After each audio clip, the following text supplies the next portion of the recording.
समझ नहीं आ रहा। एडवोकेट रॉय ने उस कॉन्ट्रैक्ट की कॉपी रखी कहाँ होगी? यहाँ तो कहीं नहीं है। हाँ ताज बोलो। क्या तुम्हें ऑफिस से कुछ नहीं मिला? लेकिन ये तो हमारी हार होगी ताज, क्योंकि इसी कॉन्ट्रैक्ट में हमारी जीत छुपी है।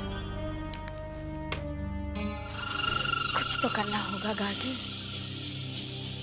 क्योंकि इस कॉन्ट्रैक्ट के पीछे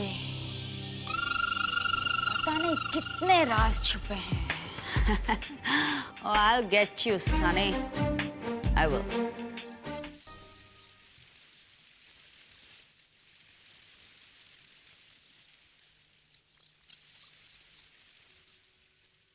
तुम्हें ये अंदाजा तो हो ही गया होगा कि इसमें किसकी जीत है और किसकी हार।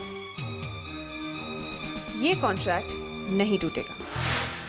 तुम टीके को इतनी आसानी से नहीं जीत सकती, क्योंकि तुम्हारी जीत ही टीके की हार होगी।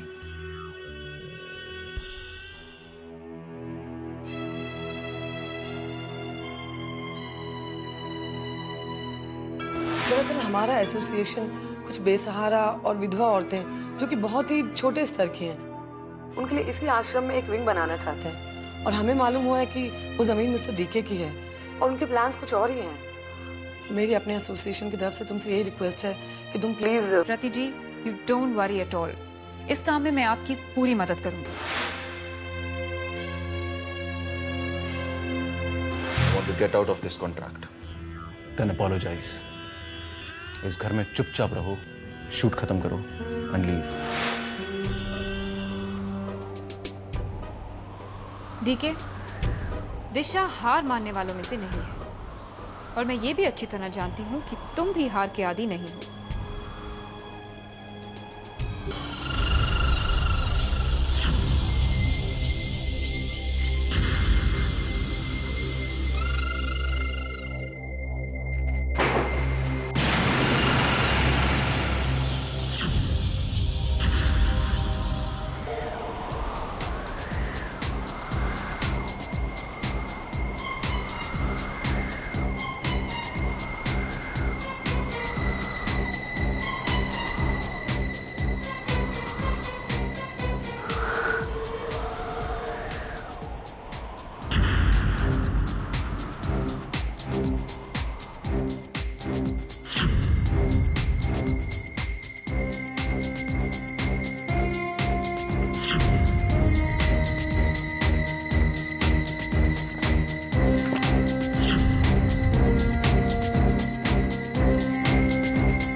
क्या है उस कॉन्ट्रैक्ट में जिसकी वजह से डीके इतना परेशान है?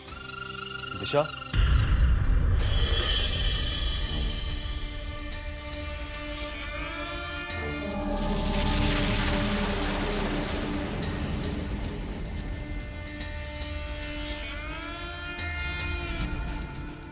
अच्छा किया तुमने खुद अंधेरा कर दिया। जब लोग उजालों से डरने लगते हैं ना, तो उन्हें अंधेरे अच्छे लगते हैं। और तुम भी अब अंधेरों की आदत डालो, क्योंकि अब मैं जो तुम्हारे साथ करने जा रहा हूं उससे तुम्हारी जिंदगी में हमेशा के लिए अंधेरा हो जाएगा। ब्रीच ऑफ कॉन्ट्रैक्ट की धमकी दी थी ना तुमने मुझे, मैंने अपने वकील से बात कर ली है। जब कॉन्ट्रैक्ट ही नहीं होगा तो ब्रीच ऑफ कॉन्ट्रैक्ट का तो मतलब ही नहीं। क्यों, बोलती बंद हो गई क्या? एक छोटे से मैरिज कॉन्ट्रैक्ट से तुम टीके को दबाना चाहती थी? टीके टूट सकता है लेकिन झुक नहीं सकता।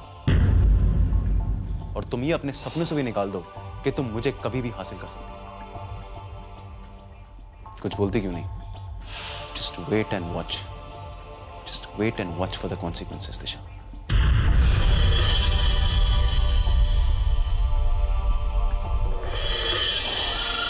Oh, I see. Marriage contract यानी शादी हुई भी है और नहीं भी।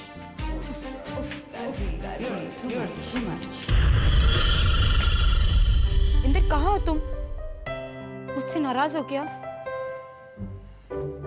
हेलो इंदर, तुम कुछ बोलते क्यों नहीं? भाई मैं तुमसे क्यों नाराज होऊंगा?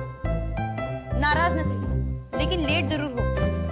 सॉरी बाबा, माफ कर दो ना। नहीं, लेट आने की माफी नहीं मिलेगी। बिल्कुल नहीं। बिल्कुल नहीं। प्लीज माफ कर दो ना। ठीक है, अभी इसी वक्त घर आ जाओ तो माफी मिल सकती है। आ गया। मुझे नाराज न से, पर लेट तो हो ना। Very funny. इतनी अच्छी एक्टिंग कर लेते हो, तुम्हें तो ऑफिस के बजाय टीवी में होना चाहिए था। एटलीस्ट मैं जब चाहती तुम्हें देख तो पाती। नो, मैं टीवी के लिए नहीं बना, मैं बना बड़े पर्दे के लिए। भाई ये बड़ा पर्दा मेरे लिए बना, क्या मालूम? अगर यही हालत रही ना हमारी तो सारी उम्र गुजर जाएगी इसमें ही। पहले तो बाबा का राज चलता था, उसके बाद दादा का। दादा गए तो गए, ऊपर से सिर पर कर्जे का बोझ छोड़ के चले गए। और क्या चाहिए तुम्हें इस घर में? सब कुछ तो तुम्हारा है। कम से कम इस घर में आधे की मालकिन हो तुम। आधा क्यों? आधा क्या दिशा और आनू में बांट दोगे? ताई को संभालना पड़ेगा हमें। जो कुछ भी करना है वो अभी करना पड़ेगा। जब तक तुम जिंदा हो तब तक काम करते रहो, उनको खिलाते रहो, बस। और जो बचेगा उसे कर्जा चुकता करते रहो, और कुछ काम ही नहीं रहेगा। मुझसे सब कुछ नहीं देखा जाता, मान नहीं सहन होते सगळं। मैं यहाँ एक सेकंड के लिए भी नहीं रुकना चाहती।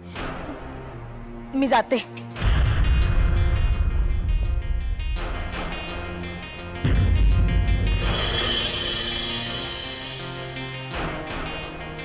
नहीं, तुम ठीक कहती हो, लेकिन यही बात मैं वैनी से कहूंगा तो मामला गड़बड़ हो जाएगा। समझा करो तुम। लेकिन तुम क्यों सामने आते हो? कोई जरूरत नहीं उसकी। वो सब मुझ पर छोड़ दो, बस।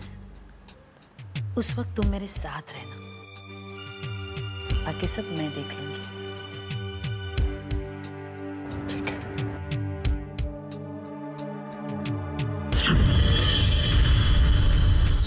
लो, तुम यहाँ परेशान, जीके वहां परेशान।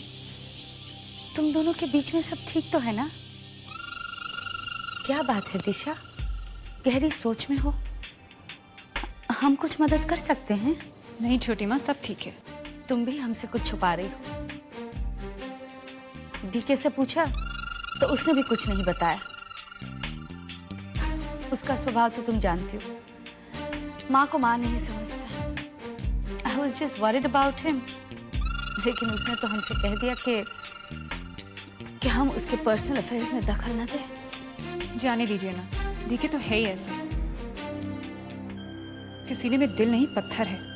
हमें तो आदत हो गई है। पता नहीं किस जन्म का पुण्य है कि तुम जैसी बहू मिली हमें, जो हमें अपनी माँ समझती है, हम पर भरोसा करती है। आप क्यों फिक्र करती है? बताइए, क्या जानना चाहती है? यही कि वो क्या बात है जो हमारे बेटे को अंदर ही अंदर खाए जा रही है। बहुत परेशान है, रात दिन की नींद उड़ गई है उसकी। कभी इसको फोन, कभी उसको phone. I am so worried, कहीं उसकी तबीयत खराब ना हो जाए। छोटी माँ, ऐसा कुछ भी नहीं है, आपको ऐसे ही लग रहा है। आई एम श्योर बिजनेस की कोई टेंशन होगी। नहीं, कुछ और ही बात है। अगर बता देता तो शायद हम मदद कर पाते। खैर, अगर तुम भी नहीं जानती तो या शायद हमें परेशान देखना नहीं चाहती। अगर हमें पता चल जाता तो हम कोई ना कोई सॉल्यूशन निकाल ही देंगे। आपको मुझ पर भरोसा है ना? भरोसा तुम पर? अपने आप से भी ज्यादा। तो फिर मैं कह रही हूँ ना कि कुछ नहीं हुआ है। मेरे होते हुए आपको इस घर की फिक्र करने की कोई जरूरत नहीं है। इसी की तो फिक्र है। Thank you, you are so sweet. तुम्हारे लिए ही हम इस घर में हैं, वरना तो कब से चले जाते। एक दिन सब ठीक हो जाएगा। आप सोचा कम कीजिए, ओके?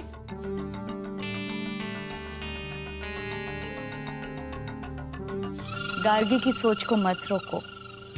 मैं तो यहाँ तुम्हारी दिशा पलटने आई हूँ। जो राज तुम दोनों ने छिपा कर रखा है, एक बार सबूत के तौर पर हमारे हाथ लग जाए फिर देखना, I'll get you, Sunny.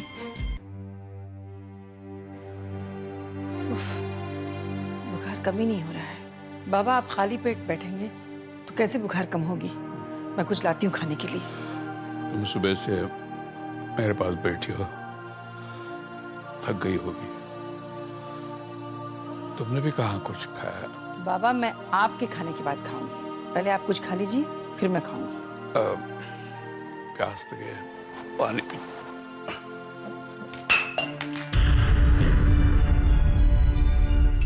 किसी ने सुना तो नहीं होगा सुकन्या घर में है? क्या बात है बाबा, आप इतने घबरा क्यों रहे हैं? पता नहीं, अजीब सा डर सा लगा रहता है। हर समय ऐसा लगता है कुछ हो जाएगा। कुछ नहीं होगा। आप खामखा छोटी छोटी बातों के लिए परेशान हो रहे हैं, बल्कि हमें आने वाले मुश्किल समय के लिए तैयार रहना होगा। हिम्मत से काम लेना होगा बाबा। क्या? कैसा मुश्किल समय? इससे ज्यादा और क्या होने वाला है? बाबा आप आराम कीजिए, थोड़ी देर सो जाइए आप। सुहास, लेकिन तुमने मेरी बात का जवाब नहीं दिया। बाबा मुझे याद आता है, जब भी घर में कोई मुसीबत आती तो आप यही कहा करते थे, हिम्मत से काम लो, हम सब साथ हैं, यही सबसे बड़ी ताकत है। आज कोई नहीं रहा, मैं इसलिए ऐसा कह रही थी। तुम खाना खा लो, मुझे नींद आ रही है, मैं सो जाऊंगा।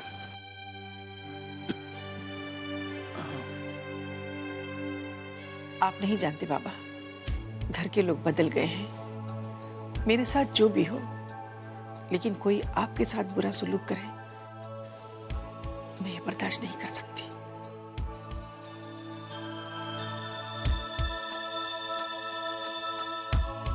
सुहास ने ऐसा क्यों कहा कि आने वाले मुश्किल समय के लिए हमें तैयार रहना चाहिए? जरूर कोई बात है। न कोई दंगा फसाद की खबर, न कोई पॉलिटिकल पार्टी के टूटने की। पढ़े तो क्या पढ़े, और ये ताज फोन ही नहीं कर रहा है, ना कोई खबर दे रहा है। Talk about the devil. हाँ बोलो ताज, क्या खबर? हम अभी आ रहे हैं।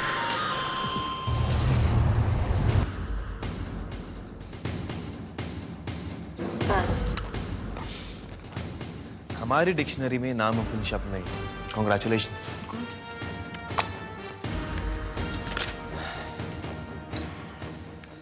ये काम ताज ने किया है, भूलिएगा नहीं। हिसाब किताब तो होता रहेगा ताज। पहले मैं ये तो पढ़ लूं कि इसमें लिखा क्या है। इन्हें पाने के लिए मैंने बहुत जोखिम उठाया मैडम, तब जाकर आपके हाथ में पहुंचे हैं।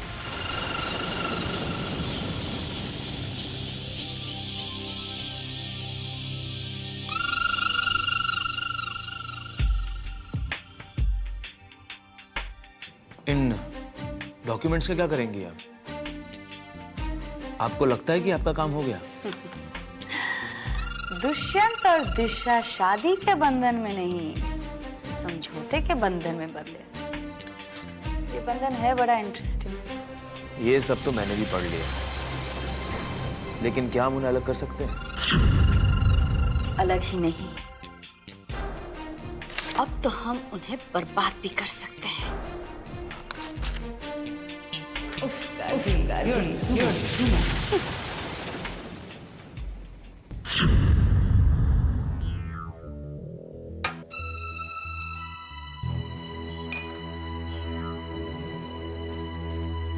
मैंने सुना है डीके आजकल काफी परेशान रहने लगा है। छोटी माँ को तो बहुत फिक्र है, लेकिन मैं बहुत खुश हूँ। मेरी हर खुशी की वजह तुम्हारी बौखलाहट में है, ये तो तुम जानते ही हो। कभी तुम भी मुझे परेशान करके बहुत खुश हुए थे। कितनी नकली खुशी थी। आज मैं तुम्हें असली खुशी देने आई हूं। काम की बात करो। माँ बाप के ना होने का दुख क्या होता है ये तो तुम जानते ही हो। अगर तुम मेरी पर्सनल लाइफ के बारे में बात करनी आई हो तो इसी वक्त बाहर चली लो। नहीं, मुझे तुम्हारे पर्सनल जिंदगी में कोई दिलचस्पी नहीं है। मैं तुम्हारी बीवी नहीं हूं। मैं तो उन अनाथ बच्चों के बारे में बात करने आई थी, तुम्हारे एक इशारे पर जिनकी जिंदगी बदल जाएगी। उन्हें घर मिल जाएगा अगर तुम अपनी अंधेरी की जमीन बच्चों के अनाथाश्रम के नाम कर दो तो इसीलिए आई हो तुम प्रोग्रेसिव वुमेन्स एसोसिएशन की तरफ से उनकी दलाल बनकर। मैं सिर्फ अनाथ बच्चों के लिए घर बनाने की बात कर रही हूँ। नहीं बनेगा। ठीक है, प्लीज। मुझे बहुत जरूरी काम करने हैं। बेकार की बातों में मेरा वक्त जाया मत करो। इतने बड़े कनका एम्पायर के मालिक के लिए एक छोटी सी जमीन का टुकड़ा क्या मायने रखता है? ये जमीन छोटी सी है, ये जमीन करोड़ों की है। इस जमीन पर मैं एक शॉपिंग कॉम्प्लेक्स खोलूंगा जिसके अंदर दुनिया के सारे ब्रांड्स होंगे और उसके साथ खुलेगा कनका एम्पायर का डिजाइन स्टूडियो जहां पर हमारी डायमंड ज्वेलरी डिस्प्ले की जाएगी। और तुम कहती हो ये जमीन छोटी सी है? तुम सिर्फ प्रॉफिट के बारे में ही सोच सकते हो। Yes, profits. लेकिन आज तक ऐसा कोई काम नहीं किया जिसमें प्रॉफिट ना हो। इतना कॉन्फिडेंस? लेकिन एक घाटे का सौदा तो तुम कर चुके हो। क्या मतलब? अगर तुम सीधी तरह से वो जमीन नहीं दोगे तो मुझे दूसरे तरीके ढूंढने होंगे। और अगर तुमने मेरे बिजनेस के मामलों में टांग अड़ाना बंद नहीं किया तो मुझे भी दूसरे रास्ते ढूंढने पड़ेंगे। ये तो वक्त ही बताएगा। मैं तो सिर्फ इतना जानती हूँ कि मुझे अपनी मंजिल साफ दिखाई दे रही है।